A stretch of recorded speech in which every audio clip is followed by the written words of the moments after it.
What's going on, guys? Welcome to today's video. If you haven't seen any of the previous videos, I'm building a drift 68 Mustang and I'm installing a 4200 Vortec engine out of a Trailblazer or Envoy.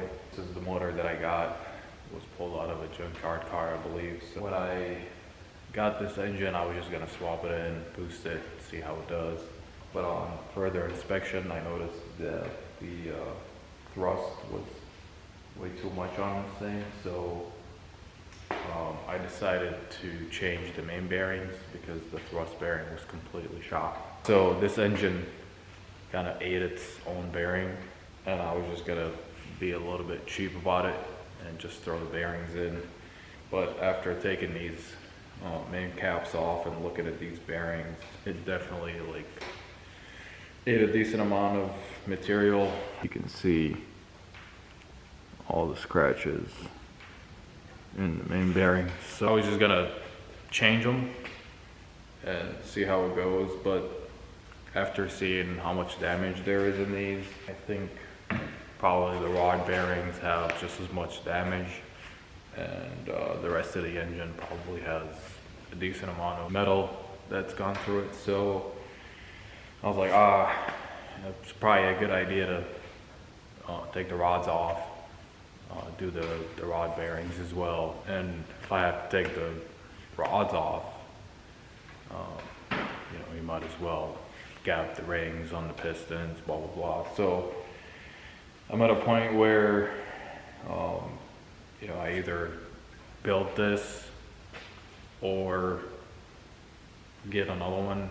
But if I get another one for, let's say, $400 or $500, another junkyard pullout, I can get them even cheaper. I can get a $200 engine or whatever.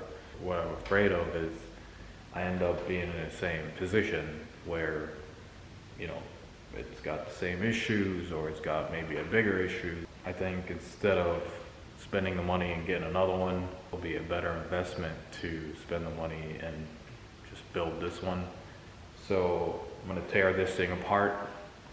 I'm gonna look further, see what else is damaged, and I think the plan going forward is I already have the main bearings, so if we get on that, I'll probably get a set of rod bearings and probably just get a set of H-beam rods. I know a company called, I think, Monar makes them for these. I think the pistons, if they look okay, we'll just gap the rings on them, and that should be alright. We'll see. We'll be able to get a better look at the cylinder walls. We'll be able to see the pistons, because I'm pretty much tearing this whole thing apart. So yeah, if the pistons look okay, the bores look okay, I think we'll get away with just opening up the gap. Then with new head gasket, and we'll stud the head. We'll get head studs for it. So with that, this engine should be capable of 800 horsepower easy. I know Calvin on his Nivlat 57 channel has taken one of these in stock form up into the 600-700s with HBM rods and all that. I think the only difference is he's got upgraded pistons and better heads and camshafts. So he's going for about 1,000 plus. So I think with a stock head, maybe we'll upgrade to the later year that flows a little bit better. We'll see how that goes. But yeah, I think it'll be a better investment to just rebuild this thing, spend the money instead of buying another one and ending up being in the same position. We'll just get rods for it and get it built up. And the biggest reason I also want to do this is because of all the metal and everything that's gone into this thing, and with how dirty it is on the inside, I'll be able, once it's all torn apart, I'll be able to clean up the entire block, the crank, the head. It's pretty nasty. So I mean, the main bearings are pretty shot, but the crank itself seems to still be in decent shape, so that can polish out, no biggie. We'll get all of this gunk cleaned out of this engine and give it the best chance of surviving. So if this was just a street car, it probably would have been okay. It would have lasted a little bit, but because it's drift application and I want to push, 500 to 600, pretty aggressive, spools makes a lot of torque. That's usually not good for the rods.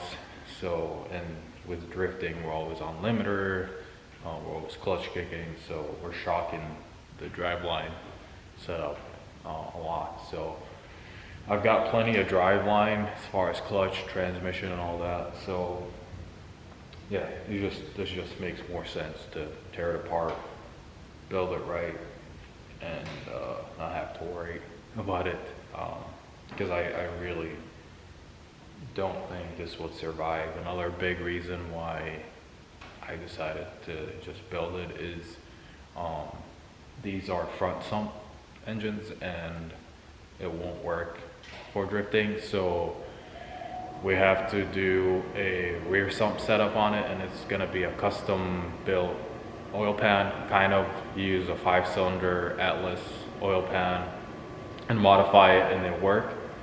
If we're doing a custom oil pan on this thing, and there's going to be some modifications to the block for oiling system and all that, so there's going to be some time and money invested into other things, and the last thing I want is the stock rods to break and destroy the block and destroy the oil pan, the custom oil pan, and that's just more money wasted.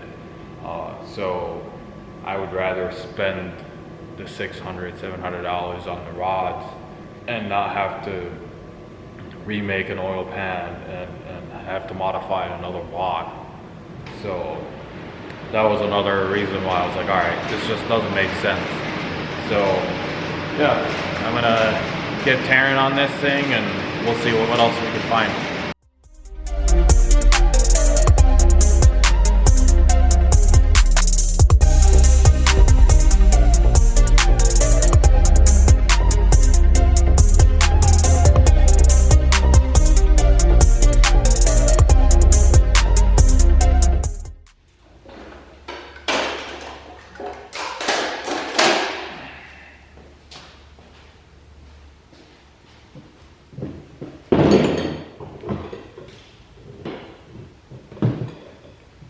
Alright, so I got the cylinder head off.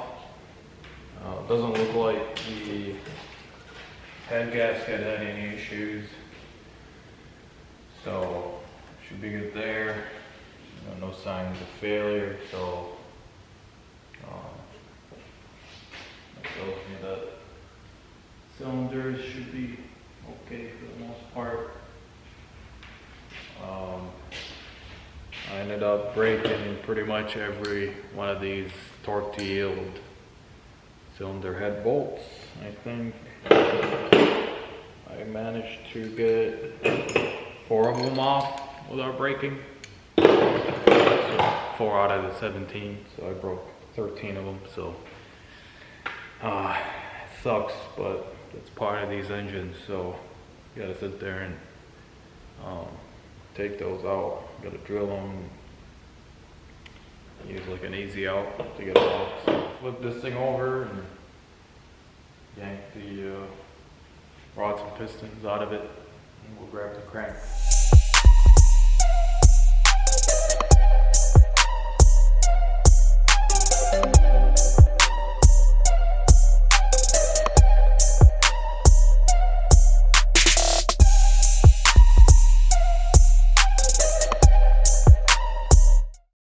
This thing all torn apart, got all the pistons out, they look pretty good.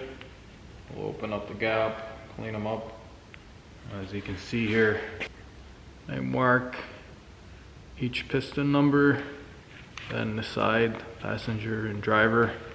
That way when I go to put them back, they go in the same hole and they're in the same orientation and all that. Yeah, as I guessed, rod bearings are pretty shot. Yeah, as you can see, the rod bearings not in the best condition. Definitely some material went through all of them. So, and the material would be this. Here's the thrust bearing. This is what it's supposed to kind of look like. And here's what's left of this side. It even got a little bit into the actual block, but surface still can be cleaned up and reused with new bearings. So yeah, all of this material went in through this engine. So it's nice and bare now. See, all the cylinder walls actually look beautiful. No issues there. So I feel pretty good about reusing the pistons and the rings and all that. And we'll get this all cleaned up. This thing is extremely light, pretty funny. I mean, I could, without trying, lift it. It's probably not even 70 pounds. So yeah, we'll get on new timing setup, timing chain, tensioners, water pump. We'll get some upgraded rods and new bearings for it. I already have the main bearings. We'll probably do an upgraded damper to be able to rev a little bit higher. I think there's a company that makes them. And we'll get the head cleaned up, get all the valves cleaned up, and get it, you know, make a little bit better compression. It'll be a lot healthier, and it should be worth it. So yeah, it's easy. These engines are, you know, simple. The crankshaft looks to be decent. I gotta say, that's probably the heaviest crankshaft I've ever had to like lift out.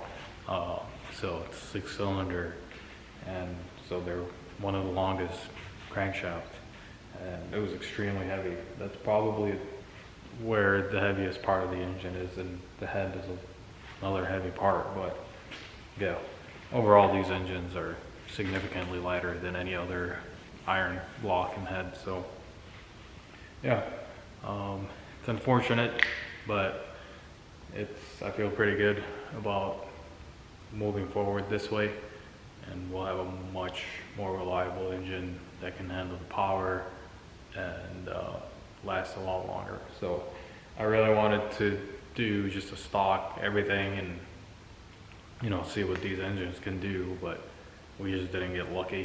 But I still think these are great engines considering how cheap you can get them.